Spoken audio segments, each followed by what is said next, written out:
The response to the Donkey Kong Bananza DLC is bananas, and it's Nintendo's fault.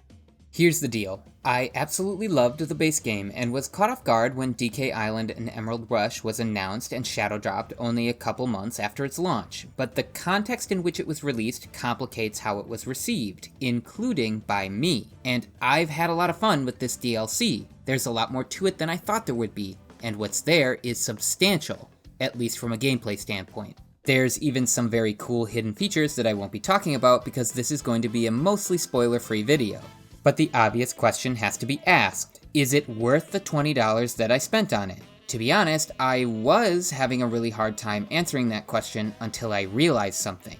But the only way I can explain is by being transparent with how I found myself thinking about it. A value proposition in the context of Donkey Kong Bananza, and a value proposition in the context of Nintendo as a whole.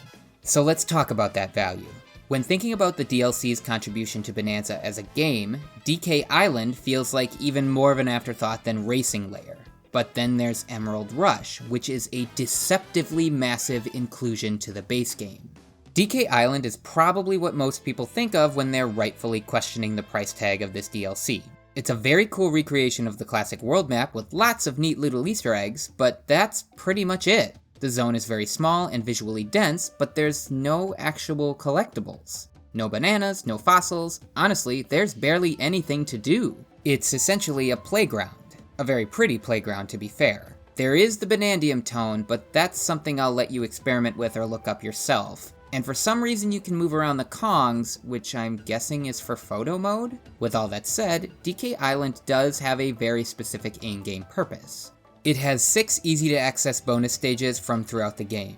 It's basically a way to quickly farm gold without having to run all over creation. That might seem underwhelming to you, and it is, but it's very helpful for achieving 100% in the base game. At least there's that.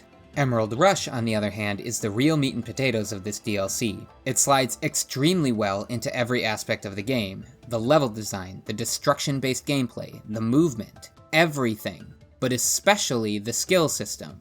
In my Bananza critique video, I explain how the skills themselves are ultimately pointless and that they are really just difficulty options in disguise. You're not actually making a unique build.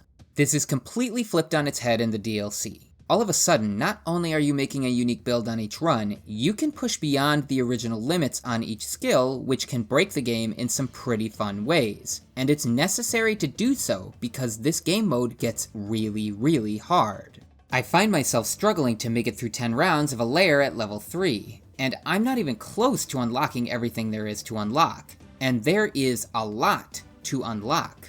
New clothing options, statues that are hilariously fun to ride around on, more perks, and other ways to expand Emerald Rush.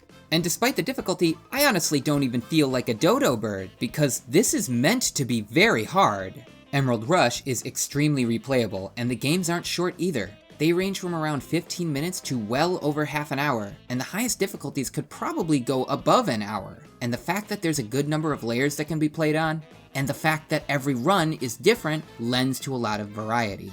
There's easily 20 to 30 meaningful hours in this DLC, and if you want to 100% complete it, you're probably looking at 70 plus. That's more than what it takes to complete the base game, and it's skill-based. The point is, Emerald Rush is huge. It's like an entire game in itself. So if the DLC is so massive and frankly fun, why is everyone obsessing over the $20 price tag and whether or not it was cut content from the base game? Why does DK Island and Emerald Rush have lower critic and user scores than Pokemon Brilliant Diamond and Shining Pearl? Yeah, those are the actual numbers. Well, it's because Nintendo flubbed the announcement in a spectacular fashion. People are already frustrated at the significant price increases for everything across the board. But Nintendo is a big target in the gaming space. In the same direct as endless re-releases and other DLCs. In the same direct as $50 amiibos and expensive Virtual Boy accessories required to play the upcoming NSO editions, or so they claim, they announced the Bananza DLC.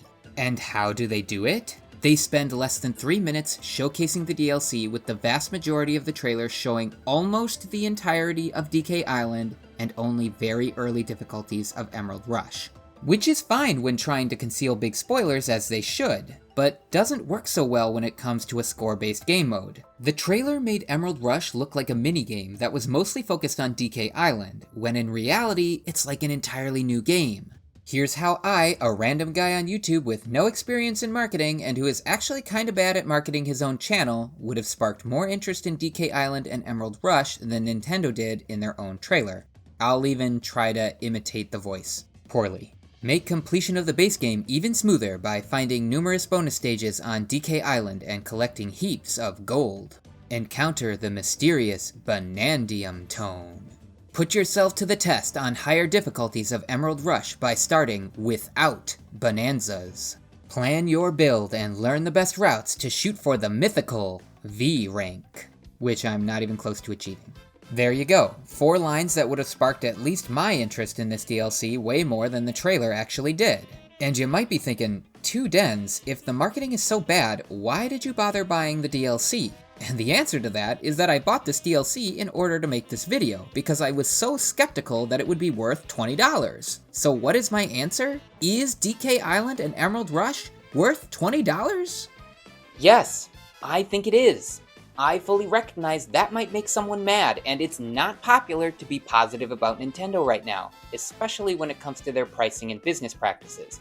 But that doesn't change my opinion. Nintendo might be making very questionable business and pricing decisions as of late, and DK Island itself may be underwhelming and paper thin, but Emerald Rush is an incredible inclusion to Donkey Kong Bananza. And if you're a fan of roguelikes and enjoyed the base game, it's worth the price of entry by itself. It at least partially addresses every issue I had with the base game. Well, except Racing Lair. That level still sucks.